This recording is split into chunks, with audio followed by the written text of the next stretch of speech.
இப்பத்தாம உன்னுடைய உண்மையான நிலைமை புரியுது.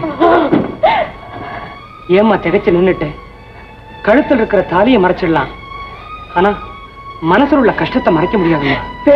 நிர்மலா, உனக்கு கல்யாணம் ஆயிடுச்சுங்கிற விஷயத்தை கூட சொல்லாத அளவுக்கு அப்படி என்னமா நடந்தது? என்கிட்ட சொல்லுமா. உயிரை கொடுத்தாவது உன் கஷ்டத்தை நான் தீர்த்து வைக்கிறேன். உன்னால முடியாது வேணு. காரியத்தை சாதிக்க சாதிக்காதது ஆளை பொறுத்தது இல்லம்மா, மனசுல உள்ள வேகத்தை பொறுத்தது. என் மேல இருக்கிற பாசத்தினால நீ எப்படி பேசுற? என்னையும் பாஸ்கரையும் சேர்த்து வைக்கிறது அவ்வளவு சுலபம் இல்ல. நிர்மலா, எனக்கு உன் மேல உள்ள பாசத்தை நீ கொஞ்சம் கூட மதிக்கல. அப்படி மதிக்கிறதா இருந்திருந்தா இவ்வளவு பெரிய கஷ்டத்தை இது நாள் வரைக்கும் என்கிட்ட சொல்லாம இருந்திருப்பியா? அது சரி, நான் என்ன உன் கூட பிறந்த சகோதரனா? அதனாலதான் உனக்கு என் மேல நம்பிக்கை இல்லை. வேணும், அப்படி எல்லாம் சொல்லாதே. உங்ககிட்ட சொல்லாம நான் வேற யாருகிட்ட சொல்ல போறேன்? பாஸ்கரோட வந்திருக்கிறது அவங்க அப்பா இல்ல, லிங்கம். பாஸ்கருக்கு தெரிஞ்சவர். பாஸ்கரை மிரட்டி கிரிஜாவை கல்யாணம் செஞ்சுக்க ஏற்பாடு செஞ்சிருக்காரு. இந்த கல்யாணத்தினால நாகரிகத்துக்கு என்ன லாபம்? உங்க அப்பா இந்த கல்யாணத்துக்கு தரப்போற பணம் தான். பணத்தை எதிர்பார்த்து தான் என்ன கல்யாணம் செஞ்சு வச்சாரு. அந்த திட்டம் தோல்வி அடைஞ்சதும் இதுக்கு ஏற்பாடு செஞ்சிருக்காரு. இதுக்கெல்லாம் பாஸ்கர் எதுக்காக சம்மதிக்கணும்? நாகலிங்கம் என்ன சொன்னாலும் அவர் சம்மதிச்சுதான் ஆகணும், வேற வழி இல்லை. பாஸ்கர் ஆத்திரத்துல யாரையோ கொலை செஞ்சுட்டாரா? கொலையா? பாஸ்கர் கொலைகாரனா? ஐயோ, அப்படி சொல்லாத வேணும். அவர் சுயநினைவோடு அந்த கொலை செய்யல. தூக்கத்துல நடக்கிற வியாதி இருந்தப்போ செஞ்சிருக்காரு. தானே செஞ்சுதா ஒரு லெட்டர் வேற எழுதி நாகலிங்கத்திட்ட கொடுத்திருக்காரு. நிர்மலா, இந்த கொலை அவர் வேணும்னு செய்யலையே, அவர் அறியாமத்தான செஞ்சிருக்காரு.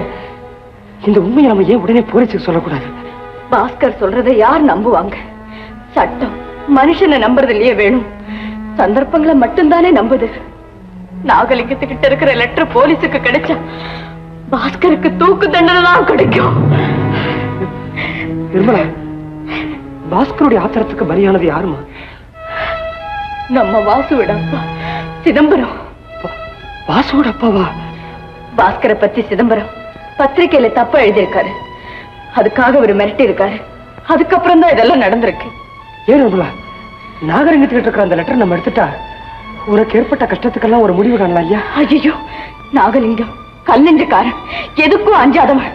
அவங்கிட்ட இருந்து அந்த லெட்டர் எடுக்கிறது நடக்கக்கூடிய காரியம் இல்லை. முயற்சி பண்ணி பார்க்கலாமே. அந்த மாதிரி முயற்சி பண்றதா தெரிஞ்சா பாஸ்கருக்கு தான் ஆபத்து.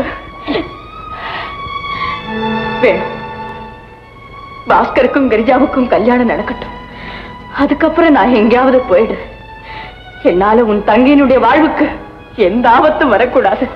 நிர்மலா, ஏன் வேணும் அழற? நிர்மலா, கொஞ்ச நாளாவே நீ ஒரு மாதிரியா இருக்கிறத நான் கவனிச்சுட்டு தாமா வர்றேன் இல்லையா?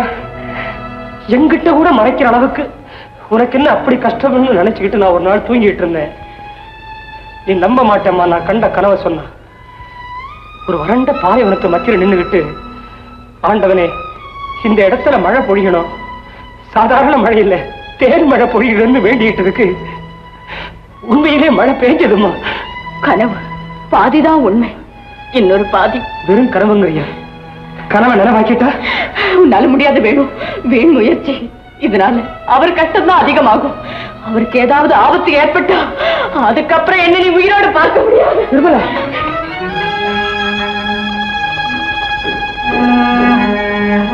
பாஸ்கருக்கு ஒரு ஆபத்து ஏற்படக்கூடாது. அதே சமயத்துல நாகரிகத்துக்கிட்ட இருக்கிற லெட்டர் நம்ம கிட்ட கிடைக்கணும். கரெக்ட். முதல்ல தந்தி கொடுத்து அவரை வரவழைக்கணும். முக்கியமா ட்ரெயின்ல டிக்கெட் எடுத்துட்டு வாடான்னு சொல்லணும்.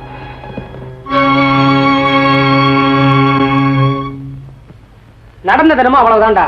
நிர்மலா எல்லா விஷயத்தையும் என்கிட்ட சொல்லிட்டா. வாசு, செத்து போன உங்க அப்பாவை நினைச்சு இப்ப வருத்தப்பட்டு என்னடா பிரயோஜனம்? எங்க அம்மாவை நினைச்சதாண்டா ரொம்ப கஷ்டமா இருக்குது. எங்க அப்பா திரும்பி வருவாருன்னு இன்னும் நம்பிக்கிட்டு இருக்காடா. உன் குடும்பத்துல யாருக்குமே அறிவு கிடையாதுடா. செத்து போனவன் திரும்பி வருவானா? பாருடே, இந்த கொலை சம்பந்தமா நமக்கு எதிராச்சும் விஷயம் தெரியுதான்னு ட்ரை பண்ணி பார்க்கணும். அதுக்கு உன்னுடைய உதவி தேவை. நீ என்ன சொன்னாலும் நான் செய்யறேன்டா. மாதிரியா இருக்கிற வாசு, உனக்கு ஞாபகம் இருக்கா? ஒரு சமயம் நீ அப்பா வேஷம் போட்டுக்கிட்டு உங்க அம்மா முன்னாடி நின்னப்ப அவங்களே அசந்தரல? ஆமா. நீ அப்பா வேஷம் போட்டுக்கோ, நேரா நாகரிகம் இருக்க இடத்துக்கு போயிடுவோம். செத்து போன சிதம்பரம் உயிரோடு இருக்கிற ஒரு புறவையை கிளப்புவோம். இந்த கொலை சம்பந்தமா எதிராச்சும் குழு கிடைக்குதான்னு ட்ரை பண்ணி பார்ப்போம். எனக்கு நம்பிக்கை இல்லடா. ஐயோ, ஒரு அட்டெம்ப்ட் தானடா. உனக்கு இது பிடிக்கலையா? உனக்கு வேற ஏதாச்சும் தோணுதா சொல்லு, செய்வோம். எனக்கு இப்போ ஒண்ணுதான் செய்யலாம்னு தோணுது. என்னது? எங்க அப்பாவுக்கு கருமாதி. விளையாடுறியா? ஹெல்ப் பண்றாங்க கருமாதி பண்றாங்கறிய அவனால முடிஞ்சது தானடா செய்ய முடியும். திரும்ப உன்னை விளையாட்டடா. இந்த பாரு தைரியமா இறங்க வேண்டா. இதுதான் கிடைக்கும்னு நான் எதிர்பார்த்து போகல. எதுனாச்சும் கிடைக்காதாங்கிற ஒரு ஆசை தானடா. வாசு, நிர்மலாவுடைய வாழ்க்கை பிரச்சனைடா. நான் தான் சொல்லிட்டேனடா, நீ சொல்றா நான் செய்யறேன். சரியா? மேக்கப் போடு. மேக்கப்பா? அப்பா வேஷம் போடுறா. டே கண்ணா கண்ணா டே டே கண்ணா கண்ணா டே. இப்ப இருக்கிறத காட்ட நீ கிளம்ப வேஷத்தை நல்லா இருப்படா. போடுறா.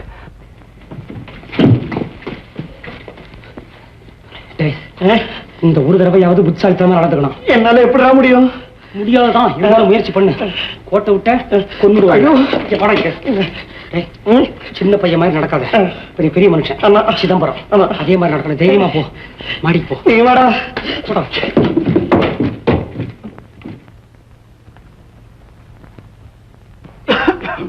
சார் சார், என்னடா யாரையும் காணோம்? போக வேண்டியதானா? தைரியமா புத்தன். சார் சார், நீங்களா? வாங்க வாங்க. என்னங்க நாகலிங்கம் சார் இருக்காரா? நாகலிங்கம் வெளியில போயிருக்கிறாரு. நீங்க வந்த விஷயம்? ஒண்ணு இல்ல, அவரை பார்க்கணும்னு சார் வந்திருக்காரு.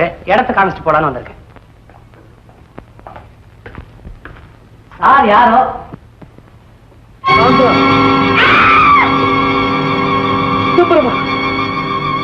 சார், நீங்க இன்னும் சாகலையா? நான் எங்க செத்த? நான் தான் உயிரோட இருக்கிறேன். என்ன ஒண்ணு பண்ணாங்க சார். நான் சத்தியமா சொல்றேன் சார், எனக்கு ஒண்ணுமே தெரியாது சார். நான் பக்கத்து ரூம்ல இருந்தேன். சத்தம் கேட்டு ஓடி வந்து பார்க்கும்போது நாகலிங்கம் இவர் கழுத்து நெரிச்சு கொண்டுகிட்டு இருந்தார் சார். நாகலிங்கம் தான் இவரை கொன்னதா? அதான் நீ பார்த்தல? ஆமா சார். இவர் எப்படி சார் இங்க வந்தார்? அதெல்லாம் எதுக்கு இப்போ? அது இருக்கட்டும் சார், உங்களுக்கு எல்லா விஷயமும் தெரியுமா? இவரை கொண்டு வந்து விடும்போது வழியில எல்லாத்தையும் சொல்லிட்டாரு. அப்பவே நினைச்சேன், சரியா கொல்லாம போயிட்டோம்னா. அது இல்ல சார், கொன்ன பணத்தை ஆத்துல தூக்கி எறிய சொல்றாங்களே, கரைக்கு வந்து சேருமேன்னு. இப்ப பணம் நேராவே வந்து கொன்னதை பார்த்திருக்க, அப்படியே பேசாம இருந்த. நாக்கு இழுத்துருச்சு சார். அப்போ இது வரைக்கும் ஏன் பேசாம இருந்த? நாகலிங்கத்தை எழுத்து பேச எனக்கு ஏன் சார் தைரியம்? அதை தவிர நிறைய பணம் தரேன் சொன்னார். கொன்னுடுவேன். பாஸ்கருக்கும் இதுக்கு என்ன சம்பந்தம்? ஒரு சம்பந்தமும் இல்ல சார். எல்லாம் நாகலிங்கத்தோட ஃப்ராட் வேலை சார்.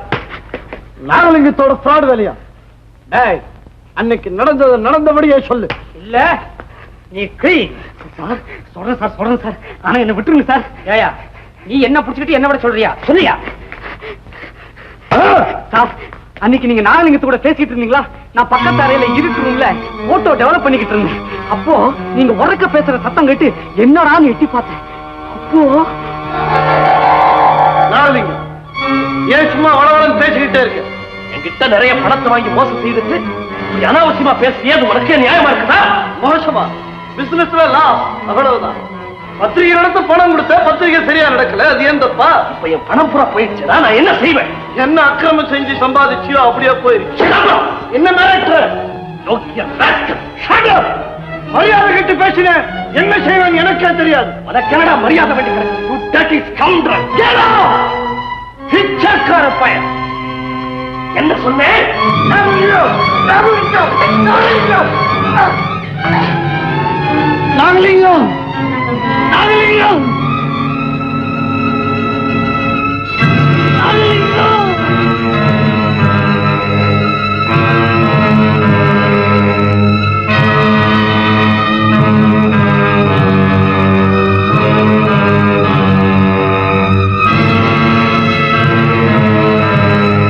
நாகலிங்கம் சார், ஐயோ சிதம்பரம் சார கொல்லிட்டீங்களே. நீ இவ்வளவு நேரம் எங்கேயா இருந்த? விஷயம் வெளியே போச்சு, மண்ணையை தீர்த்து கட்டுவாமா.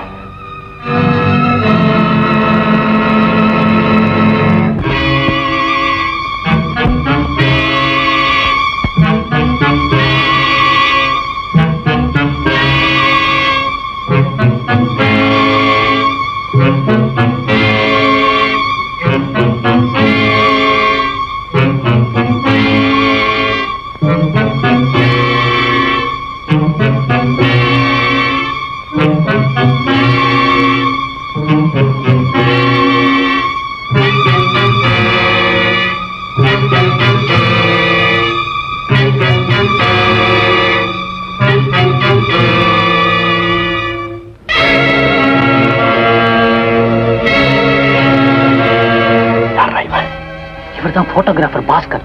இவரை பத்தி ஐயா தாழ்த்தி எழுந்து தவறுன்னு மறுப்போ மன்னிப்போ பிரசுரமாகலன்னா நான் எதை செய்யவும் தயங்க மாட்டேன்னு ஒரு கடிதம் எழுதினாரு. காலையில சிதம்பரம் சாரோட ரொம்ப சண்டை போட்டுட்டு போனார். அப்படியா? இப்ப எதுக்காக வந்திருக்கலாம்? இவருக்கு தூக்கத்துல நடக்கிற வியாதி உண்டு சார். இப்ப அதுல தான் வந்திருக்கிறாரு. Very good. நீ உள்ள போ சொல்றேன்.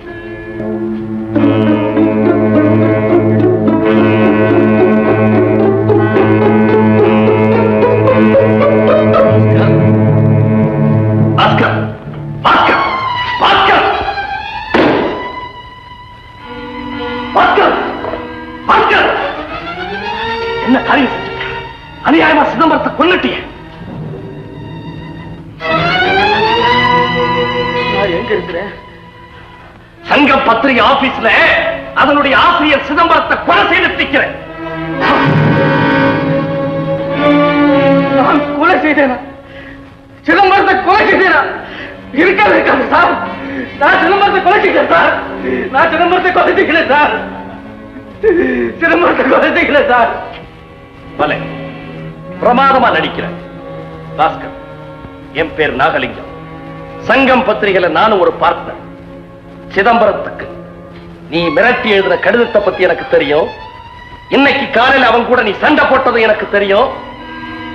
இப்ப அவரை நீயே கழுத்து நெரிச்சு கொலை செய்ததை நான் நேர்ல பார்த்துட்டேன். ஒண்ணும் தெரியாத மாதிரி நடிச்சு தப்பிச்சிடலான்னு மட்டும் நினைக்காது. இல்ல சார், நான் தூக்கத்துல என்னையே அறியாம அப்படி செய்துட்டேன் சார்.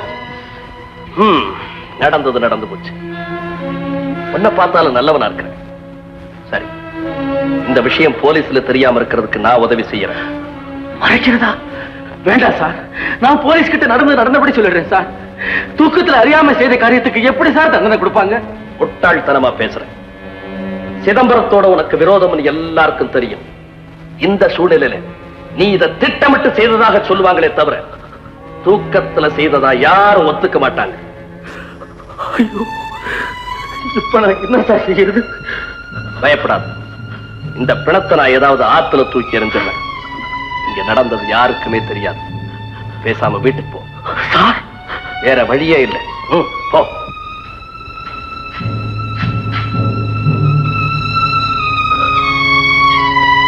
ஒரு நிமிஷம் பாஸ்கர், நான் கேட்கிறேன்னு தப்பா நினைக்காத. இப்பவே நீ போலீஸ்ல போய் பழிய என் மேல சுமத்தி என்ன குத்தவாளி ஆக்கிட்டா? இல்ல சார், நான் சத்தியமா அப்படி செய்ய மாட்டேன் சார். நீ அப்படி செய்ய மாட்டேன்னு எனக்கு நல்லா தெரியும். இருந்தாலும் நான் தற்காப்பா இருக்க வேண்டாமா? ஒண்ணு செய். இந்த கொலைக்கு நீதான் பொறுப்பாளின்னு உன் கைப்பட ஒரு லெட்டர் எழுதி என்கிட்ட கொடுத்துரு. அப்பதான் எனக்கு நம்பிக்கையா இருக்கும். இத செய்ய தயங்குனா நான் உனக்கு எந்த உதவியும் செய்ய முடியாது. அப்புறம் உன் பாடு போலீஸ் பாடு. நான் செய்யறேன் சார். நான் நீங்க சொன்ன மாதிரி எழுதி கொடுத்துறேன் சார். இது அந்த பிணத்தை பத்தி நீ கவலைப்படாது. கொஞ்சம் நான் சொல்ற மாதிரி எழுது. எழுது. போலீஸ் கமிஷனர் அவர்களுக்கு சங்கம் பத்திரிகையின் ஆசிரியரான சிதம்பரத்தை நான் தான் கொலை செய்தேன். பாஸ்கர் போன உடனே நாகலிங்கத்தை ஆளுங்க இவர் பிணத்தை கார்ல வச்சு ஆத்துக்கு கொண்டு போனாங்க. மறுநாள் காலையில வந்து இவர் பணத்தை தண்ணியில தூக்கி போட்டுதான் சொன்னாங்க. இவர் போயிட்டாருன்னு நினைச்சோம். இப்ப எழுத்தாப்பல வந்து நிக்கிறாரு. ஆனா நான் அவர் சைடு இல்ல சார். பாஸ்கரை பார்க்கும் போதெல்லாம் எனக்கு என்னமோ பரிதாபமா இருக்கு சார். அது சரி, பாஸ்கர் எழுதி கொடுத்தாரு, அந்த லெட்டர் எங்கய்யா? இப்படி எல்லாம் கேட்டா பதில் சொல்ல மாட்டான். நேர போலீஸ் ஸ்டேஷன்ல போய் நாம பேசிப்போம். சார் கீழ் ரூம்ல சேஃப்ல தோல் பையில வச்சிருக்காரு சார். சாவி யார்கிட்ட இருக்கு? சாவி நாகலிங்கத்திட்ட இருக்கு சார். என்கிட்ட எல்லாம் கொடுக்க மாட்டார் சார். ஏன் சார், இவன் என்ன பண்ணலாங்கிறீங்க? என்ன கேட்காத, ஒன்னு இஷ்டம். ஐயோ சார், என்ன விட்டுருங்க சார். உங்க காலை தொட்டு கும்பிடுறேன் சார். காலை தொட்டு சொல்றே தவிர ஒண்ணும் செய்யலையே.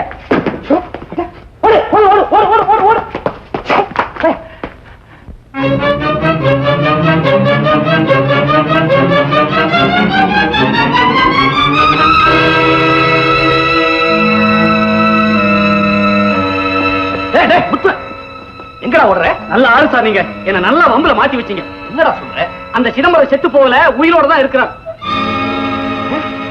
சிதம்பரம் உயிரோட இருக்கான்? என்னடா உடல?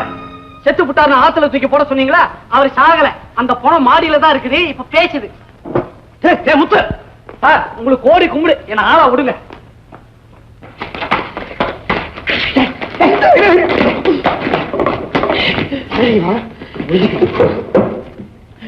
வேணும். ஐயோ, என்ன தனியா விட்டு போட்டானே.